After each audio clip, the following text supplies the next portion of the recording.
Well, what do you think? What have you thought about your Halloween costume? I don't know. I got a bunch of scraps in the basement. Maybe I'll just throw something together and be a ghost or a vampire. You could stand a tan. Sexy vampires are in.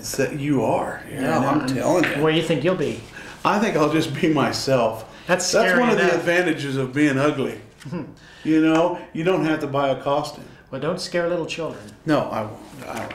Hello and welcome to your old news update. I'm Izzy Fitz. And I'm Bud Driscoll. And we are going to shout out to our sponsors right away. Right away. Headley's Clothing, 1829 South 9. Whoa, whoa. He can even dress scary-looking people like Bud here. Like Izzy. Sorry. He makes me beautiful. I know. Yes. And then the Smoky Hill Museum. Got a little thing to tell you about there. What's that? The 20th annual Friends of the Smoky Hill Museum Poinsettia Sale fundraiser. Ooh, poinsettias. I like is now through November 15th at the Smoky Hill Museum, 211 West Iron. That's right. It's time for you to order your poinsettia for your favorite person or people. Order a whole grove of them. I know. I mean, the more friends you have, the more poinsettias you need to buy. So give them a call and find out about how to do that. Those are nice poinsettias. I've seen them. They're beautiful. They make even you look good. That's right. Topping the headlines from yesteryear, October 23rd, 1986. All right. One of Salina's longtime eating establishments, the Elmore Cafeteria and Dairy Bar, may be closed after the first of the year if an operator is not found. Dick Brown, who owns and manages the cafeteria and dairy bar, said Wednesday he will not manage either operation after January 1.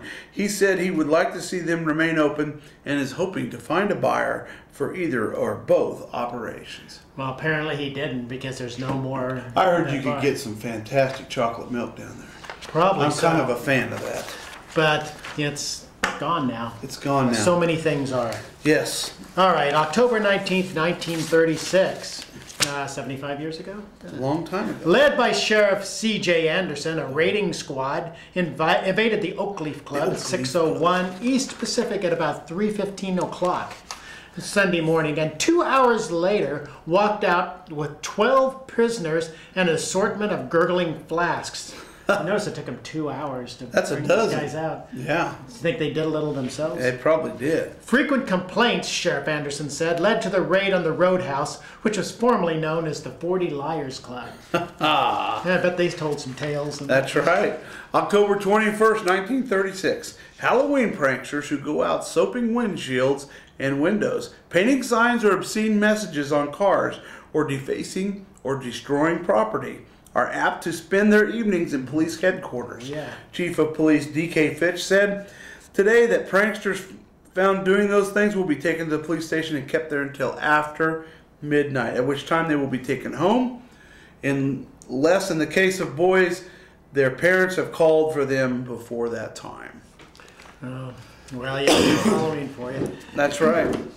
Now, back in October 18th, 1911, 100 years ago, and this proves that horrible things happened 100 years ago just as much as it does then. Now, there were still crazy people back then, as we have this report from Ellsworth.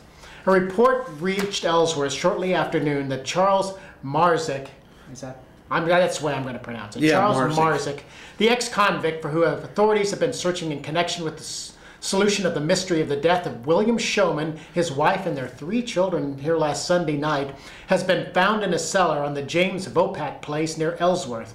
Officers and 5 automobile loads of citizens left immediately for the Vopat place to take him into custody. The party found that the call had been a false alarm. Vopat had closed the cellar door when he left the house early this morning, and on his return could not open it as a spring lock in the door caught.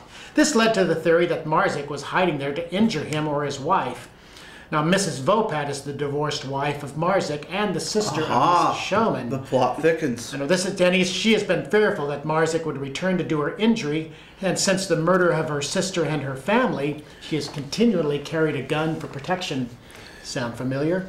But we're going to have a little update here on October 19th, 1911. Near Geneseo, the sheriff's posse is believed today to be close on the trail of Charles Marzik, sought in connection with the Showman murders. A deputy sheriff sent to Geneseo by Sheriff Rufus Bradshaw. Oh, Rufus. Yes, I remember him. That's right. Last night reported today that a man answering the description of Marzick has been seen there a few hours previously.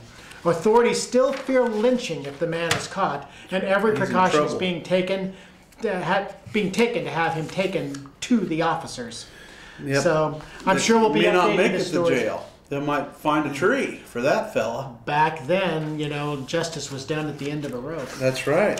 And we'll probably update you this on weeks to come. I hope so. I hope there's more to come. That's right. We'll have to find the journalism ghosts and... Justice must be done. That's right. That's right. Read more about the way things used to be in the Look Back section of Monday's Salina Journal.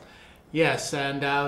happy Halloween to everybody, all our watchers out there, and you, and we'll see you yesterday. Boo.